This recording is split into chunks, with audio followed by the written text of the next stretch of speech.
Today we are discussing equipotential surfaces. Equipotential means the value of potential is same at every point on the surface. ഒരു സർഫസിലെ എല്ലാ പോയിന്റ്സിലെയും പൊട്ടൻഷ്യലിന്റെ value same ആണെങ്കിൽ നമുക്ക് അതിനെ ഒരു equipotential surface എന്ന് വിളിക്കാം. That is, an equipotential surface is a surface with a constant value of potential at all points on the surface. അപ്പോൾ ആ സർഫസിലെ ഏതൊരു പോയിന്റ് എടുത്താലും അവിടെയെല്ലാം പൊട്ടൻഷ്യലിന്റെ വാല്യൂ കോൺസ്റ്റന്റ് ആയിരിക്കും. ഇനി equipotential സർഫസിന് നമുക്കൊരു എക്സാമ്പിൾ നോക്കാം. First, equipotential surfaces for a single point charge. ഒരു പോയിന്റ് ചാർജ് കൺസിഡർ ചെയ്യാം. നമ്മൾ എടുത്തിരിക്കുന്നത് ഒരു പോസിറ്റീവ് ചാർജ് ആണ്, പ്ലസ് ക്യൂ. ഈ പോസിറ്റീവ് ചാർജിന്റെ നിയർ ബൈ ആയിട്ട് ഒരു പോയിന്റ് കൺസിഡർ ചെയ്യുന്നു. ഈ പോയിന്റിലേക്കുള്ള ഡിസ്റ്റൻസ് r ആണ് എടുത്തിരിക്കുന്നത്. അപ്പോൾ പോയിന്റ് ചാർജ് ക്യൂവിൽ നിന്നും r ഡിസ്റ്റൻസിലെ ഒരു പോയിന്റ് ആണിത്. ഈ പോയിന്റിലെ പൊട്ടൻഷ്യലിന്റെ ഇക്വേഷൻ നമ്മൾ ഓൾറെഡി ഡിറൈവ് ചെയ്തതാണ്. Potential due to a point charge V is equal to 1 by 4 pi epsilon 0 Q by R. ഇവിടെ 1 by 4 pi epsilon 0 കോൺസ്റ്റന്റ് ആണ്. Q എന്നത് ചാർജിന്റെ മാഗ്നിറ്റ്യൂഡ്, നമ്മൾ എടുത്തിരിക്കുന്ന ചാർജിന്റെ മാഗ്നിറ്റ്യൂഡും കോൺസ്റ്റന്റ് ആണ്. അങ്ങനെയാണെങ്കിൽ പൊട്ടൻഷ്യൽ ഡിപ്പെൻഡ് ചെയ്യുന്നത് ഈ ഡിസ്റ്റൻസ് r നെയാണ്. അപ്പോൾ r ന്റെ വാല്യൂ കോൺസ്റ്റന്റ് ആക്കി എടുത്താൽ, സെയിം ഡിസ്റ്റൻസ് r തന്നെ എടുത്താൽ പൊട്ടൻഷ്യലിന്റെ വാല്യൂ സെയിം ആയിരിക്കും. അപ്പോൾ ഇവിടെ നമ്മൾ എടുത്തിരിക്കുന്ന പോയിന്റിലേക്കുള്ള ഡിസ്റ്റൻസ് r ആണ്. ഇതേ സെയിം ഡിസ്റ്റൻസ് വരുന്ന ഒരു സെക്കൻഡ് പോയിന്റ്, രണ്ടാമത്തെ ഒരു പോയിന്റ് നമുക്ക് കൺസിഡർ ചെയ്യാം. ഇതും ഒരേ ഡിസ്റ്റൻസ്, സെയിം ഡിസ്റ്റൻസ് r വരുന്ന ഒരു പോയിന്റ് ആണ് എടുത്തിരിക്കുന്നത്. അങ്ങനെയാണെങ്കിൽ ഈ പോയിന്റിലെ പൊട്ടൻഷ്യലിന്റെ വാല്യൂവും V is equal to 1 by 4 pi epsilon 0 Q by R തന്നെയാണ്. അതായത് സെയിം വാല്യൂ ആണ് പൊട്ടൻഷ്യലിന് നമുക്ക് കിട്ടിയത്. ഇപ്രകാരം മൂന്നാമതൊരു പോയിന്റ് കൺസിഡർ ചെയ്യുന്നു. ഈ മൂന്നാമത്തെ ഈ പോയിന്റും ഇതേ സെയിം ഡിസ്റ്റൻസ് r തന്നെയാണ്.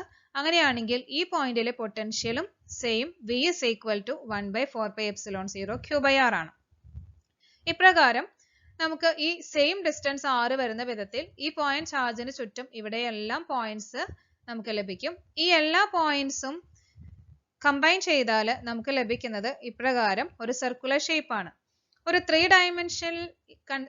ഡയമെൻഷനിൽ കൺസിഡർ ചെയ്താൽ, ഇമാജിൻ ചെയ്താൽ, ഈ പോയിന്റ് ചാർജിന് ചുറ്റും ഇതേ സെയിം ഡിസ്റ്റൻസ് r വരുന്ന വിധത്തിൽ ഒരു സ്ഫിയർ കൺസിഡർ ചെയ്താൽ, ആ സ്ഫിയറിലെ, ആ സ്ഫെറിക്കൽ സർഫസിലെ ഏതൊരു പോയിന്റ് എടുത്താലും ആ പോയിന്റിലെ എല്ലാം പൊട്ടൻഷ്യലിന്റെ വാല്യൂ സെയിം ആയിരിക്കും. അങ്ങനെയാണെങ്കിൽ ഈ സ്ഫിയറിനെ നമുക്കൊരു equipotential സർഫസ് എന്ന് വിളിക്കാം. അപ്പോൾ സെയിം ഡിസ്റ്റൻസ് r, അതായത് ഈ r ഈ സ്ഫിയറിന്റെ റേഡിയസ് ആയിട്ടാണ് വരുന്നത്. ചാർജ് ഇരിക്കുന്നത് ഈ സ്ഫിയറിന്റെ സെന്റർ ആണ്. ഈ സ്ഫിയറിന്റെ റേഡിയസ് r ആണ്. അപ്പൊ അതുകൊണ്ട് ഇവിടെ ഏതൊരു പോയിന്റ് എടുത്താലും അവിടെ എല്ലാം potential V is equal to 1 by 4 pi epsilon 0 Q by R തന്നെയാണ്. അപ്പോൾ ഇവിടെ എല്ലാ പോയിന്റ്സിലെയും പൊട്ടൻഷ്യൽ സെയിം ആയതുകൊണ്ട് ഈ സ്ഫെറിക്കൽ സർഫസ് ഒരു equipotential സർഫസ് ആണ്. ഇനി റേഡിയസ് നമുക്ക് വ്യത്യാസപ്പെടുത്തി, അല്ലെങ്കിൽ ഡിസ്റ്റൻസ് വ്യത്യാസപ്പെടുത്തി നമുക്ക് മറ്റൊരു പോയിന്റ്, ഇവിടെയായ ഒരു പോയിന്റ് എടുത്താൽ അവിടുത്തെ പൊട്ടൻഷ്യലിന്റെ വാല്യൂ ഈ ആദ്യത്തേതിനേക്കാളും കുറവായിരിക്കും. കാരണം ഇവിടെ potential inversely proportional to distance ആണ്. അപ്പോൾ ഞാൻ കൺസിഡർ ചെയ്യുന്നത് ഇവിടെ ആയിട്ടൊരു പോയിന്റ് ആണ്. അപ്പോൾ ഡിസ്റ്റൻസ് കൂടിയാൽ പൊട്ടൻഷ്യൽ കുറവായിരിക്കും. അതേ ഡിസ്റ്റൻസ് വരുന്ന വിധത്തിൽ ഇവിടെ എല്ലാം നമുക്ക് പോയിന്റ്സ് ലഭിക്കും. അതെല്ലാം കമ്പൈൻ ചെയ്താൽ ഇപ്രകാരം നമുക്കൊരു equipotential സർഫസ് ലഭിക്കും. അപ്പൊ ഇവിടെയും ഈ സർഫസിലെ ഏതൊരു പോയിന്റ് എടുത്താലും ആ പോയിന്റിലെ എല്ലാം പൊട്ടൻഷ്യലിന്റെ വാല്യൂ സെയിം ആയിരിക്കും. അപ്പൊ അതിനാൽ ഇത് ഒരു equipotential സർഫസ് തന്നെയാണ്. അപ്പോൾ നമ്മൾ ആദ്യം എടുത്തിരിക്കുന്നത് ഒരു equipotential സർഫസ് ആണ്. രണ്ടാമത് എടുത്തിരിക്കുന്നത് മറ്റൊരു equipotential സർഫസ് ആണ്. അപ്പൊ ഈ രണ്ട് സ്ഫിയേഴ്സ് കൺസിഡർ ചെയ്താൽ ആദ്യത്തെ സ്ഫിയറിലെ പൊട്ടൻഷ്യലിന്റെ വാല്യൂ കൂടുതലായിരിക്കും, കാരണം ആ ഡിസ്റ്റൻസ് കുറവാണ്. ഇനി രണ്ടാമത്തെ സ്ഫിയർ എടുത്താൽ രണ്ടാമത്തേതും മറ്റൊരു equipotential സർഫസ് ആണ്. അവിടുത്തെ പൊട്ടൻഷ്യലിന്റെ വാല്യൂ ആദ്യത്തേതിനേക്കാളും കുറവായിരിക്കും, കാരണം ഡിസ്റ്റൻസ് ഡിസ്റ്റൻസ് കൂടിയപ്പോൾ പൊട്ടൻഷ്യലിന്റെ വാല്യൂ കുറഞ്ഞു. ഇനി മറ്റു ഡിസ്റ്റൻസുകൾ വരുന്ന വിധത്തിൽ നമുക്ക് ഇപ്രകാരം കോൺസെൻട്രിക് ആയിട്ടുള്ള സ്ഫിയേഴ്സ് കൺസിഡർ ചെയ്യാം. അപ്പൊ ഈ സ്ഫിയേഴ്സ് എല്ലാം, ഈ സ്ഫെറിക്കൽ സർഫസുകളെല്ലാം ഓരോ equipotential സർഫസുകൾക്ക് എക്സാമ്പിൾ ആണ്. അപ്പോൾ ഒരു പോസിറ്റീവ് ചാർജ് എടുത്താൽ, ഒരു പോയിന്റ് ചാർജ് എടുത്താൽ ആ പോയിന്റ് ചാർജിന് ചുറ്റും കോൺസെൻട്രിക് ആയിട്ടുള്ള ഈ സ്ഫിയേഴ്സ് എല്ലാം ഓരോ ഇക്വിപൊട്ടൻഷ്യൽ സർഫസസ് ആണ്. That is equipotential surfaces of a single point charge are concentric spherical surfaces centered at the charge. The charge center ആയിട്ട് വരുന്ന വിധത്തിൽ കോൺസെൻട്രിക് ആയത് അതാണ് ഉദ്ദേശിക്കുന്നത്. ചാർജ് സെന്റർ വരുന്ന വിധത്തിൽ ഒരേ സെന്റർ വരുന്ന വിധത്തിൽ നമ്മൾ സ്ഫിയേഴ്സ് കൺസിഡർ ചെയ്താൽ ഈ എല്ലാ സ്ഫിയേഴ്സും ഓരോ ഇക്വിപൊട്ടൻഷ്യൽ സർഫസസ് ആണ്. ഇനി ഒരു ഇക്വിപൊട്ടൻഷ്യൽ ഇപ്പൊ ഞാൻ അവസാനം വരച്ചിരിക്കുന്ന ഈ സ്ഫിയർ കൺസിഡർ ചെയ്യാം. ഇവിടെ ഒരു പോയിന്റ്, ഈ ഒരു പോയിന്റ് എടുത്തു. അതുപോലെ കുറച്ച് നീങ്ങി ഇവിടെയും ഒരു പോയിന്റ് കൺസിഡർ ചെയ്തു. ഈ രണ്ട് പോയിന്റിലെയും ഈ പോയിന്റിലെയും പൊട്ടൻഷ്യലിന്റെ വാല്യൂ സെയിം ആണ്.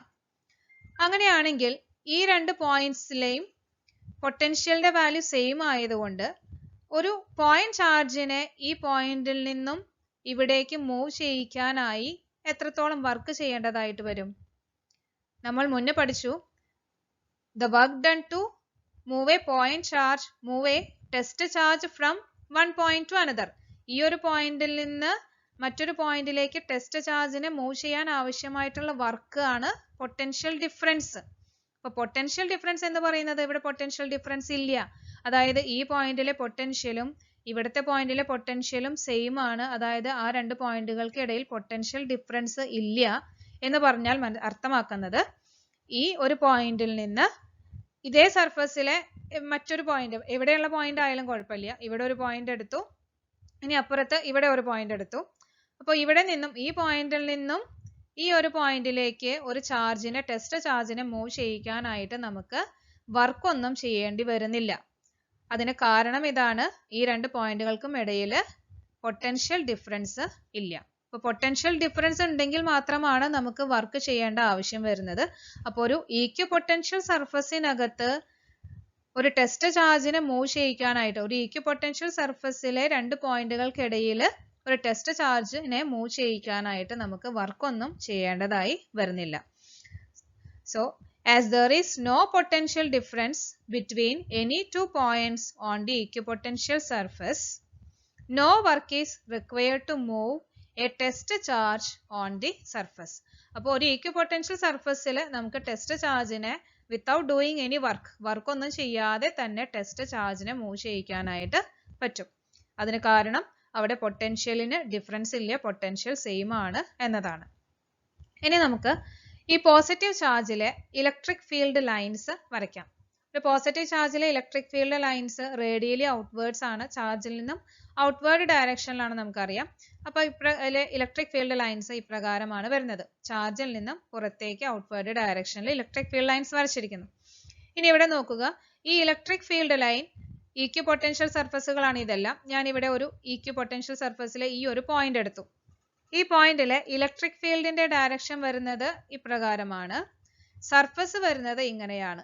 അപ്പൊ ഈ ഒരു പോയിന്റില് ഇലക്ട്രിക് ഫീൽഡിന് നോർമൽ ആയിട്ടാണ്, അതായത് പെർപെൻഡിക്കുലർ ഡയറക്ഷനിൽ 90 ഡിഗ്രിയിലാണ് ഈ ഇക്വിപൊട്ടൻഷ്യൽ സർഫസ് വരുന്നത്. അപ്പോൾ ഏതൊരു പോയിന്റ് എടുത്താലും ഇലക്ട്രിക് ഫീൽഡിന് പെർപെൻഡിക്കുലർ ഡയറക്ഷനിലായിരിക്കും ഈ ഇക്വിപൊട്ടൻഷ്യൽ സർഫസ്. ഇപ്പൊ ഞാനിവിടെ മറ്റൊരു പോയിന്റ് ഇവിടെ കൺസിഡർ ചെയ്തു. അപ്പൊ ഇതാണ് സർഫസ്. ഈ സർഫസ് ഇരിക്കുന്നത് ഈ ഇലക്ട്രിക് ഫീൽഡ് ലൈനിന് പെർപെൻഡിക്കുലർ ആയിട്ടാണ്. 90 ഡിഗ്രി ആണ് ഈ ഇലക്ട്രിക് ഫീൽഡ് ലൈനിനും ഈ സർഫസിനും ഇടയിൽ വരുന്ന ഈ ഒരു ആംഗിൾ 90 ഡിഗ്രി ആയിരിക്കും. അതായത് നോർമൽ ഡയറക്ഷനിലാണ്, ഇലക്ട്രിക് ഫീൽഡിന് നോർമൽ ഡയറക്ഷനിലായിരിക്കും എപ്പോഴും ഇക്വിപൊട്ടൻഷ്യൽ സർഫസ് വരുന്നത്. അല്ലെങ്കിൽ തിരിച്ചു പറയാം, ഒരു ഇക്വിപൊട്ടൻഷ്യൽ സർഫസിന് നോർമൽ ഡയറക്ഷനിലായിരിക്കും എപ്പോഴും ഇലക്ട്രിക് ഫീൽഡ് വരുന്നത്. The electric field is normal to the equipotential surface at every point. Second example for equipotential surfaces, that is equipotential surfaces for a uniform electric field. ഒരു uniform electric ഫീൽഡിലെ equipotential surfaces എങ്ങനെയാണെന്ന് നോക്കാം. ഒരു uniform electric field ഇപ്രകാരമാണ് represent ചെയ്യുക. Parallel ഈക്വിഡിസ്റ്റന്റ് lines, equal ഡിസ്റ്റൻസിലാണ് വരച്ചിരിക്കുന്നത്, parallel ആണ്, same ഡയറക്ഷനിലാണ് ഇവിടെ arrows കാണിച്ചിരിക്കുന്നത്. ഇവിടെ ഇലക്ട്രിക് ഫീൽഡ് നമ്മൾ അപ്ലൈ ചെയ്തിരിക്കുന്നത് എക്സ് ആക്സിസിലാണ്, അല്ലെങ്കിൽ എക്സ് ഡയറക്ഷനിലാണ് ഇലക്ട്രിക് ഫീൽഡ് അപ്ലൈ ചെയ്തിരിക്കുന്നത്. നമ്മൾ നേരത്തെ കണ്ടു ഇക്വിപൊട്ടൻഷ്യൽ സർഫസസ് എപ്പോഴും ഇലക്ട്രിക് ഫീൽഡിന് പെർപെൻഡിക്കുലർ ആയിട്ടായിരിക്കും. അപ്പൊ ഏതൊരു പോയിന്റ് എടുത്താൽ, ഇപ്പൊ ഞാൻ ഇവിടെ ഒരു പോയിന്റ് എടുത്താൽ ഈ ഒരു പോയിന്റിലെ ഇലക്ട്രിക് ഫീൽഡ് എക്സ് ഡയറക്ഷനിലാണ്. അതിന് പെർപെൻഡിക്കുലർ എന്ന് വിളിക്കുമ്പോൾ എക്സ് ആക്സിസിന് പെർപെൻഡിക്കുലർ ആയിട്ടുള്ള പ്ലെയിൻ എടുക്കുമ്പോൾ അത് വൈ സെഡ് പ്ലെയിനിലായിരിക്കും.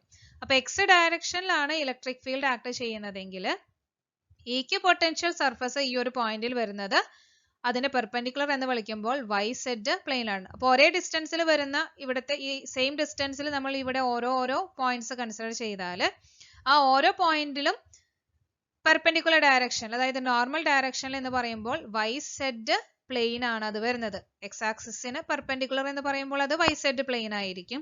അങ്ങനെയാണെങ്കിൽ നമുക്ക് ഈക്വ പൊട്ടൻഷ്യൽ സർഫസസ് വരയ്ക്കാം. ഇത് ഇലക്ട്രിക് ഫീൽഡ് എക്സ് ഡയറക്ഷനിലാണ്. അങ്ങനെയാണെങ്കിൽ ഈ ഓരോ പോയിന്റും ഈക്വൽ ഡിസ്റ്റൻസിലുള്ള പോയിന്റുകൾ നമ്മൾ എടുത്തിരിക്കുന്നു. അവിടെ ഈക്വ പൊട്ടൻഷ്യൽ സർഫസ് വരുന്നത് വൈ സെഡ് പ്ലെയിനിലുള്ള ഒരു സർഫസ് ആണ്. ഈ വൈ സെഡ് പ്ലെയിനിൽ വരുന്ന ഈ സർഫസിലെ ഏതൊരു പോയിന്റ് എടുത്താലും അവിടെ എല്ലാം പൊട്ടൻഷ്യലിന്റെ വാല്യൂ സെയിം ആയിരിക്കും. അതൊരു ഈക്വ പൊട്ടൻഷ്യൽ സർഫസ് ആണ്. ഇനി മറ്റൊരു ഡിസ്റ്റൻസിലെ പോയിന്റുകൾ നമ്മൾ കൺസിഡർ ചെയ്തു. അതെല്ലാം കമ്പൈൻ ചെയ്യുമ്പോൾ നമുക്ക് ലഭിക്കുന്നത് ഇപ്രകാരം ഒരു വൈ സെഡ് പ്ലെയിനിലുള്ള ഒരു സർഫസ് ആണ്. ഇത് മറ്റൊരു ഈക്വ പൊട്ടൻഷ്യൽ സർഫസ് ആണ്. മൂന്നാമതൊരു ഈക്വ പൊട്ടൻഷ്യൽ സർഫസ് ആണ് ഇപ്രകാരം വരച്ചിരിക്കുന്നത്. അപ്പൊ എക്സ് ഡയറക്ഷനിൽ ഇലക്ട്രിക് ഫീൽഡ് ആണെങ്കിൽ ഈക്വ പൊട്ടൻഷ്യൽ സർഫസുകളെല്ലാം വൈ സെഡ് ഡയറക്ഷനിലുള്ള പ്ലെയിൻ സർഫസുകളായിരിക്കും. ഇനി ഇലക്ട്രിക് ഫീൽഡ് വൈ ഡയറക്ഷനിലായിരുന്നെങ്കിൽ അതിലെ ഈക്വ പൊട്ടൻഷ്യൽ സർഫസ് വരുന്നത് എക്സ് സെഡ് പ്ലെയിനിലായിരിക്കും. അപ്പൊ ഏത് ഡയറക്ഷനിലാണ് ഇലക്ട്രിക് ഫീൽഡ് അതിന് പെർപെൻഡിക്കുലർ ഡയറക്ഷനിലുള്ള ഇപ്രകാരം പ്ലെയിൻ സർഫസുകളെല്ലാം ഈക്വ പൊട്ടൻഷ്യൽ സർഫസസ് ആയിരിക്കും. Next example equipotential surfaces of a dipole. ഒരു ഡൈപോളിലെ ഈക്വ പൊട്ടൻഷ്യൽ സർഫസസ് ആണ് നെക്സ്റ്റ് ഡ്രോ ചെയ്യുന്നത്. ഡൈപോളിലെ ഇലക്ട്രിക് ഫീൽഡ് ലൈൻസ് നമ്മൾ ഓൾറെഡി പഠിച്ചതാണ്. ഒരു positive charge, negative charge separated by a small distance. Electric field lines positive ചാർജിൽ നിന്ന് സ്റ്റാർട്ട് ചെയ്ത് നെഗറ്റീവിൽ ചാർജിൽ എൻഡ് ചെയ്യുന്നു. എല്ലാ ലൈൻസും പോസിറ്റീവിൽ നിന്ന് സ്റ്റാർട്ട് ചെയ്യുന്നു. എല്ലാ ഇലക്ട്രിക് ഫീൽഡ് ലൈൻസും നെഗറ്റീവ് ചാർജിൽ വന്ന് എൻഡ് ചെയ്യുന്നു. ഈ വരച്ചിരിക്കുന്ന സ്ഫിയേഴ്സ് ഓരോന്നും ഓരോ ഈക്വ പൊട്ടൻഷ്യൽ സർഫസുകളാണ്. ഈ ഒരു സ്ഫിയറിലെ ഏതൊരു പോയിന്റിലെയും പൊട്ടൻഷ്യൽ സെയിം ആണ്. അതുപോലെ തന്നെ ഈ വരച്ചിരിക്കുന്ന ഓരോന്നും പോസിറ്റീവ് ചാർജിന് ചുറ്റിലും നെഗറ്റീവ് ചാർജിന് ചുറ്റിലും ഈക്വ പൊട്ടൻഷ്യൽ സർഫസുകളാണ് ഡ്രോ ചെയ്തിരിക്കുന്നത്. ഒരു സിംഗിൾ പോസിറ്റീവ് ചാർജിലെ ഈക്വ പൊട്ടൻഷ്യൽ സർഫസ് ഡ്രോ ചെയ്തപ്പോൾ അതെല്ലാം കോൺസെൻട്രിക് ആയിട്ടുള്ള സ്ഫിയേഴ്സ് ആണ് നമുക്ക് ലഭിച്ചത്. എന്നാൽ ഇവിടെ നോക്കിയാൽ കോൺസെൻട്രിക് സ്ഫിയേഴ്സ് അല്ല. ഈ പോസിറ്റീവ് ചാർജിലെ ഈ ഒരു ഈക്വ പൊട്ടൻഷ്യൽ സർഫസ് എടുത്താൽ ഈ വശത്ത് റേഡിയസ് സ്ഫിയറിന് കൂടുതലാണ്, അതേസമയം ഈ വശത്ത് റേഡിയസ് കുറവായിട്ടും കാണാം. ഇവിടെ ഒരു പോസിറ്റീവ് ചാർജ് ഇരിക്കുന്നത് ഈ നെഗറ്റീവ് ചാർജിന് അടുത്താണ്.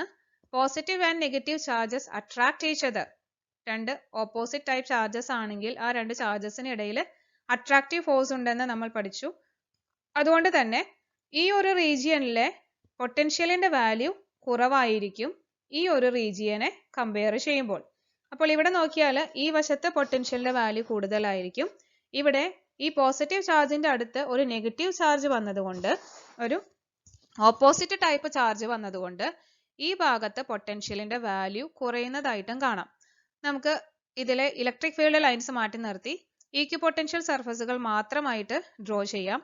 അപ്പോൾ ഒരു positive charge, negative charge, that is a dipole. ഡൈപോളിലെ ഈക്വ പൊട്ടൻഷ്യൽ സർഫസുകളാണ് വരച്ചിരിക്കുന്നത്. അപ്പോൾ ഈ പിക്ചറിൽ നിന്ന് നമുക്ക് ക്ലിയർ ആണ് അത് കോൺസെൻട്രിക് ആയിട്ടുള്ള സ്ഫിയേഴ്സ് അല്ല. അപ്പൊ അതിന് എങ്ങനെയാണ് കോൺസെൻട്രിക് അല്ലാത്ത സ്ഫിയർ നമുക്ക് കിട്ടുന്നതെന്ന് നോക്കാം. ഇവിടെ ഫസ്റ്റ് ഈക്വ പൊട്ടൻഷ്യൽ സർഫസ് കൺസിഡർ ചെയ്യാം. അപ്പോൾ പോസിറ്റീവ് ചാർജിലെ നമ്മൾ ഏറ്റവും അടുത്തുള്ള ഒരു പോയിന്റ് ആണ് ഇവിടെ എടുത്തിരിക്കുന്നത്. നമുക്കറിയാം പൊട്ടൻഷ്യലിന്റെ equation V is equal to 1/4πε0 Q/r. Distance r കൂടുന്നതിനനുസരിച്ചാണ് പൊട്ടൻഷ്യൽ കുറയുന്നത്. അപ്പോൾ ഇത് അടുത്തുള്ള ഒരു പോയിന്റ് ആയതുകൊണ്ട് ഇവിടുത്തെ പൊട്ടൻഷ്യൽ നമുക്ക് 5 വോൾട്ട് എന്ന് കൺസിഡർ ചെയ്യാം. ഇനി അടുത്ത സ്ഫിയർ കൺസിഡർ ചെയ്യാം. നെക്സ്റ്റ് സ്ഫിയർ ആയപ്പോൾ ഡിസ്റ്റൻസ്, പോസിറ്റീവ് ചാർജിൽ നിന്നുള്ള ഡിസ്റ്റൻസ് കൂടിയതുകൊണ്ട് പൊട്ടൻഷ്യലിന്റെ വാല്യൂ കുറഞ്ഞു. ആ പോയിന്റിലെ അവിടുത്തെ ഒരു പോയിന്റിലെ പൊട്ടൻഷ്യൽ നമുക്ക് 4 വോൾട്ട് എന്ന് എടുത്താൽ ഈ സ്ഫിയറിലെ ഏതൊരു പോയിന്റിലെയും പൊട്ടൻഷ്യൽ 4 വോൾട്ട് ആയിരിക്കും. അതിനാലാണ് അതിനെ ഒരു ഈക്വ പൊട്ടൻഷ്യൽ സർഫസ് എന്ന് വിളിക്കുന്നത്. ഇനി നെക്സ്റ്റ് സർഫസ് എടുക്കാം. നെക്സ്റ്റ് സ്ഫിയർ കൺസിഡർ ചെയ്യാം. ഈ സ്ഫിയറിലെയും ഇതും ഒരു ഇക്വിപൊട്ടൻഷ്യൽ സർഫസ് ആണ്. ഡിസ്റ്റൻസ് കുറച്ചും കൂടി കൂടി, അതുകൊണ്ട് പൊട്ടൻഷ്യലിന്റെ വാല്യൂ കുറഞ്ഞു. അത് നമുക്ക് 3 വോൾട്ട് എന്ന് ഇമാജിൻ ചെയ്യാം. അതുപോലെ ലാസ്റ്റ് സ്ഫിയറും അതിലെയും പൊട്ടൻഷ്യൽ ഡിസ്റ്റൻസ് കൂടിയതുകൊണ്ട് അല്പം കൂടി കൂടി, അതിനാൽ പൊട്ടൻഷ്യൽ വീണ്ടും കുറഞ്ഞു. ആ പൊട്ടൻഷ്യലിന്റെ വാല്യൂ നമുക്ക് 2 വോൾട്ട് എന്ന് കൺസിഡർ ചെയ്യാം. അപ്പോൾ ഡിസ്റ്റൻസ് കൂടുന്നതിനനുസരിച്ച് പൊട്ടൻഷ്യലിന്റെ വാല്യൂ കുറഞ്ഞു. ഇനി ലാസ്റ്റ് സ്ഫിയർ കൺസിഡർ ചെയ്യും. ഇത് 2 വോൾട്ട് ആണ് പൊട്ടൻഷ്യൽ. ഈ ഒരു സ്ഫിയറിലെ ഏതൊരു പോയിന്റിലെയും പൊട്ടൻഷ്യൽ 2 വോൾട്ട് ആണ്. അപ്പോൾ നമ്മൾ ഈ സൈഡിലെ, അതായത് ബിറ്റ്വീൻ പോസിറ്റീവ് ചാർജിനും നെഗറ്റീവ് ചാർജിനും ഇടയിലുള്ള റീജിയനിലെ ആ സ്ഫിയറിലെ ഒരു പോയിന്റ് എടുത്തു. ഇവിടത്തെയും പൊട്ടൻഷ്യൽ 2 വോൾട്ട് തന്നെയാണ്. അപ്പോൾ ഇവിടെ 2 വോൾട്ട് ആണെങ്കിൽ ഈ സ്ഫിയറിലെ ഇവിടത്തെയും പൊട്ടൻഷ്യൽ 2 വോൾട്ട് തന്നെയാണ്. അപ്പോൾ ഇനി ശ്രദ്ധിക്കുക, ഇത് ഈ പോസിറ്റീവ് ചാർജിൽ നിന്നും ഇവിടേക്കുള്ള ഡിസ്റ്റൻസ് 2 സെന്റിമീറ്റർ ആണെന്ന് ഇമാജിൻ ചെയ്യാം. ഇതൊരു 2 സെന്റിമീറ്റർ ആണെന്ന് കൺസിഡർ ചെയ്യാം. ആ 2 സെന്റിമീറ്റർ ഡിസ്റ്റൻസിൽ വരുന്ന പൊട്ടൻഷ്യൽ ആണ് 2 വോൾട്ട്. ഇനി ഇപ്പുറത്ത് നോക്കുക, ഈ പോസിറ്റീവ് ചാർജിൽ നിന്നും അതേ 2 സെന്റിമീറ്റർ എടുത്താൽ ആ 2 സെന്റിമീറ്റർ ഏകദേശം ഈ ഒരു പോയിന്റിൽ വരും. അപ്പോൾ ഈ ഒരു പോയിന്റിലെ പൊട്ടൻഷ്യലിന്റെ വാല്യൂ എന്തായാലും 3 വോൾട്ടിനും 4 വോൾട്ടിനും ഇടയിൽ ആയിരിക്കും. നമുക്ക് അതൊരു 3.5 വോൾട്ട് എന്ന് കൺസിഡർ ചെയ്യാം. അപ്പോൾ ഈ പോസിറ്റീവ് ചാർജിലെ നെഗറ്റീവ് ചാർജിനോട് അടുത്ത് കിടക്കുന്ന ആ റീജിയനിൽ, അതായത് റൈറ്റ് സൈഡിൽ 2 സെന്റിമീറ്റർ ഡിസ്റ്റൻസ് എടുത്തപ്പോൾ അവിടുത്തെ പൊട്ടൻഷ്യലിന്റെ വാല്യൂ 2 വോൾട്ട് ആണ്. അതേസമയം ഈ ഫ്രീ ആയിട്ടുള്ള ഈ സൈഡിലെ 2 സെന്റിമീറ്റർ ഡിസ്റ്റൻസ് എടുത്തപ്പോൾ ആ 2 സെന്റിമീറ്റർ ഡിസ്റ്റൻസിൽ വരുന്ന പൊട്ടൻഷ്യലിന്റെ വാല്യൂ 3.5 വോൾട്ട് ആണ്. അപ്പൊ അതിനർത്ഥം ഇവിടെ 2 സെന്റിമീറ്റർ ഡിസ്റ്റൻസിൽ 3.5 വോൾട്ട് പൊട്ടൻഷ്യൽ ഉണ്ട്. അതേസമയം ഈ റീജിയനിലെ 2 സെന്റിമീറ്റർ ഡിസ്റ്റൻസ് എടുത്തപ്പോൾ അവിടുത്തെ പൊട്ടൻഷ്യലിന്റെ വാല്യൂ 2 വോൾട്ടേ ഉള്ളൂ. അതായത് ഈ ഒരു റീജിയനിൽ പൊട്ടൻഷ്യലിന്റെ വാല്യൂ കുറവാണ്.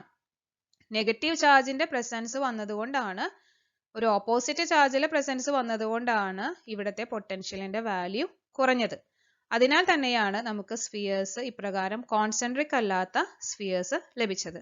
അതേപോലെ തന്നെ ഈ നെഗറ്റീവ് ചാർജിന് ചുറ്റുമുള്ള സ്ഫിയേഴ്സ് കൺസിഡർ ചെയ്താലും ആ നെഗറ്റീവ് ചാർജിന്റെ അടുത്ത് ഒരു ഓപ്പോസിറ്റ് ടൈപ്പ് പോസിറ്റീവ് ചാർജ് വന്നതുകൊണ്ട് ഇവിടുത്തെ പൊട്ടൻഷ്യലിന്റെ വാല്യൂ കുറഞ്ഞു. അതേസമയം ഈ വശത്തെ പൊട്ടൻഷ്യലിന്റെ വാല്യൂ കൂടുതലാണ്. അതുകൊണ്ട് ഇത് നേരത്തെ നമ്മൾ പറഞ്ഞ ഇതേ കേസ് പോലെ തന്നെ ഇവിടെയും കോൺസെൻട്രിക് അല്ലാത്ത സ്ഫിയേഴ്സ് നമുക്ക് ലഭിക്കുന്നു.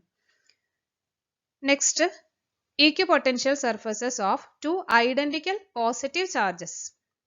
2 പോസിറ്റീവ് ചാർജസ് ആണ്, ഈക്വൽ ആയിട്ടുള്ള 2 പോസിറ്റീവ് ചാർജസ്. അതിലെ ഇക്വിപൊട്ടൻഷ്യൽ സർഫസസ് ആണ് നെക്സ്റ്റ് ഡ്രോ ചെയ്യേണ്ടത്. ആദ്യം നമുക്ക് ഇലക്ട്രിക് ഫീൽഡ് ലൈൻസ് നോക്കാം. നമ്മൾ ഓൾറെഡി പഠിച്ചതാണ്. ഇതൊരു positive charge, this is also positive charge. 2 positive ചാർജുകൾക്കോ അല്ലെങ്കിൽ 2 നെഗറ്റീവ് ചാർജുകൾക്കോ ഇടയിൽ റിപ്പൾസീവ് ഫോഴ്സ് ആണെന്ന് നമുക്കറിയാം. അങ്ങനെ റിപ്പൾസീവ് ഫോഴ്സ് ഉള്ളതുകൊണ്ട് ഇവിടെ ഇലക്ട്രിക് ഫീൽഡ് ലൈൻസ് ഇങ്ങനെ റിപ്പൽ ചെയ്ത് പോകുന്നതായിട്ട് കാണാം. ഇവിടെയും സ്ഫിയേഴ്സ് ഡ്രോ ചെയ്തിട്ടുണ്ട്. ഈ ഓരോ സ്ഫിയേഴ്സും ഓരോ ഇക്വിപൊട്ടൻഷ്യൽ സർഫസുകളാണ്. നമുക്ക് ആ ഇക്വിപൊട്ടൻഷ്യൽ സർഫസുകൾ മാത്രമായി നമുക്ക് ഡ്രോ ചെയ്യാം. അപ്പൊ ഇപ്രകാരമാണ് 2 പോസിറ്റീവ് ചാർജസ് എടുത്തിരുന്നാൽ അതിലെ ഇക്വിപൊട്ടൻഷ്യൽ സർഫസുകൾ വരുന്നത് ഇപ്രകാരമാണ്. ഇവിടെയും പോസിറ്റീവ് ചാർജിന് ചുറ്റും, ഓരോ പോസിറ്റീവ് ചാർജിന് ചുറ്റുമുള്ള ഇക്വിപൊട്ടൻഷ്യൽ സർഫസുകൾ കോൺസെൻട്രിക് ആയിട്ടുള്ള സ്ഫിയേഴ്സ് അല്ല. കോൺസെൻട്രിക് ആയിട്ടുള്ള സ്ഫിയേഴ്സ് അല്ല.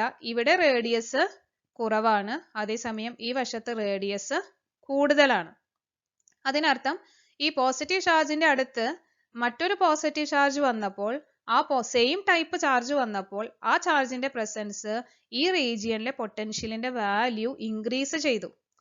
അപ്പോൾ ഇവിടെ ഒരു ഡിസ്റ്റൻസിൽ, നമ്മൾ നേരത്തെ പറഞ്ഞ ആ കേസ് തന്നെ ഇവിടെ കൺസിഡർ ചെയ്താൽ ഇവിടെയുള്ള ഒരു ഡിസ്റ്റൻസ്, ഈ ഒരു പോയിന്റിലെ പൊട്ടൻഷ്യലിന്റെ വാല്യൂ 2 വോൾട്ട് ആണെങ്കിൽ, ഇപ്പൊ ഞാൻ ഇവിടെ നിന്ന് ഇങ്ങോട്ടുള്ള ഡിസ്റ്റൻസ് എടുത്തു. ഈ ഒരു ഡിസ്റ്റൻസ് 2 സെന്റിമീറ്റർ ആണ്. ഈ 2 സെന്റിമീറ്റർ ഡിസ്റ്റൻസിൽ 2 വോൾട്ട് പൊട്ടൻഷ്യൽ ഉണ്ടെങ്കിൽ ഇവിടെ ഒരു റീജിയൻ എടുത്തു. ആ റീജിയനിൽ ഈ ഒരു 2 വോൾട്ട് 2 സെന്റിമീറ്റർ ഡിസ്റ്റൻസ് എന്ന് പറയുമ്പോൾ ഏകദേശം ഇവിടെ വരും. ആ റീജിയനിലെ പൊട്ടൻഷ്യൽ ഇതുപോലെ നേരത്തെ കണ്ട കേസിലെ പോലെ തന്നെ കൺസിഡർ ചെയ്യാം. ഇവിടെ ഒരു പൊട്ടൻഷ്യൽ 3.5 വോൾട്ട് ഉണ്ടായിരിക്കും. അപ്പോൾ ഇവിടെ 2 സെന്റിമീറ്റർ ഡിസ്റ്റൻസിൽ 3.5 വോൾട്ട് പൊട്ടൻഷ്യൽ ഉണ്ടെങ്കിൽ ഇവിടെ 2 സെന്റിമീറ്റർ ഡിസ്റ്റൻസിലാകെ 2 വോൾട്ട് പൊട്ടൻഷ്യൽ വരുന്നുള്ളൂ. അതായത് ഈ ഒരു റീജിയൻ, 2 ചാർജുകൾക്ക് ഇടയിലുള്ള റീജിയനിൽ ആ സിമിലർ ടൈപ്പ് ചാർജിന്റെ, ഈ പോസിറ്റീവ് ചാർജിന്റെ അടുത്ത് മറ്റൊരു പോസിറ്റീവ് ചാർജ് വന്നപ്പോൾ അവിടുത്തെ പൊട്ടൻഷ്യലിന്റെ വാല്യൂ ഇൻക്രീസ് ചെയ്യുകയാണ്. അതുകൊണ്ടാണ് ഈ ഭാഗത്ത് നമുക്ക് റേഡിയസ് കൂടുതലായിട്ടും ഇവിടെ റേഡിയസ് കുറവായിട്ടും വന്നത്. ഇതുപോലെ തന്നെ രണ്ട് നെഗറ്റീവ് ചാർജസിന്റെ ഈക്വിപൊട്ടൻഷ്യൽ സർഫസ് വരച്ചാലും ഈ സിമിലർ ഷേപ്പ് തന്നെ നമുക്ക് ലഭിക്കും.